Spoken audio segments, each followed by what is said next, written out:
Namaste everybody and welcome to Amol Vani 2.0's Saraswati Namastubhyam.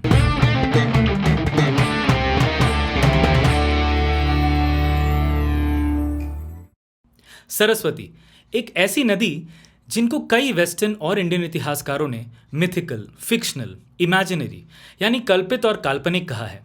पर इस बात से कोई इनकार नहीं कर सकता कि एक समय पर बहने वाली ये विशाल नदी भले ही आज लगभग लुप्त हो गई हो, पर हम भारतीयों की चेतना और यादों में ये आज भी ना सिर्फ जीवित है बल्कि सरस्वती माँ के रूप में ढलकर प्राचीन काल की तरह आज भी हमारा मार्गदर्शन कर रही है। कई सौ सालों से हो रहे रिसर्च और लेटेस्ट इसरो द्वारा की गई स्टडी उससे ना सिर्फ ये बात पक्की हो गई है कि वैदिक काल में सरस्वती नाम की एक विशाल नदी बहती थी, पर यह भी पक्का हो चुका है कि सरस्वती नदी हिमालय में जन्म लेकर अरेबियन सी में जाकर मिल जाती थी और आज भी उसके कुछ अवशेष बचे हैं। सरस्वती कोई मामूली नदी नहीं बल्कि हम भारतीयों की पूरी सभ्यता की जननी है। हमारी सभ्यता को सरस्वती सिंधु सभ्यता इसी कारण बोला जाता है क्योंकि हमारे पूर्वजों ने हजारों साल पहले सरस्वती नदी के तट पर ही बसना शुरू किया और वहीं से ये सभ्यता फली फूली। मॉडर्न रिसर्चर्स और ज़्यादातर हिस्टोरियंस की सोच में भारत के पौराणिक ग्रंथ और इतिहास जैसे वेद, पुराण, उपनिषद, शास्त्र आदि को या तो कथा और कहानी घोषित करके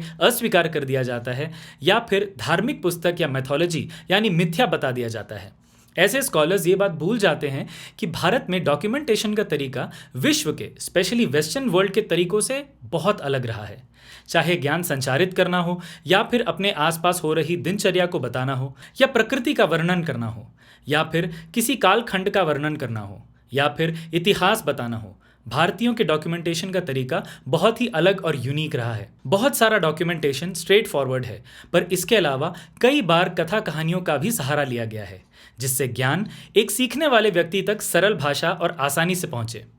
तो अगर हमें अपने इतिहास के बारे में या फिर पूर्व काल में हुई घटनाओं के बारे में जानना है तो खुले दिमाग से और रैशनल थिंकिंग के साथ हमारे एंशिएंट टेक्स्ट्स यानी ऐतिहासिक ग्रंथों और साहित्य को देखना होगा और उनमें से छुपे हुए ज्ञान को निकालना होगा। ऐसे ही खुले विचार एंड ओपननेस टू लर्निंग को मन में रखते हुए बढ़ते हैं भारत की सभ्यता को अस्तित्व में लाने वाली नदी सरस्वती की तरफ और जानने की कोशिश करते हैं कि वैदिक काल की इस विशाल नदी के आज के समय में क्या अवशेष बचे हैं और हम एंशिएंट टेक्स्ट्स में लिखे हुए प्रमाणों को निकालकर कैसे वर्तमान समय में सरस्वती से जुड़ी हुई हर कड़ी को ना सिर्फ जोड़ सकते हैं बल्कि ये भी पता लगा सकते हैं कि वैदिक काल में नदी का क्या महत्व रहा होगा और कैसे इस नदी के साथ साथ हमारी सभ्यता की दिशा भी मुड़ती और बदलती चली गई। अमोल वाणी 2.0 के इस सीरीज सरस्वती नमस्तुभ्यम में मेरी कोशिश यही है कि सरस्वती नदी से जुड़े हर पौराणिक उल्लेख को मैं ढूंढूं,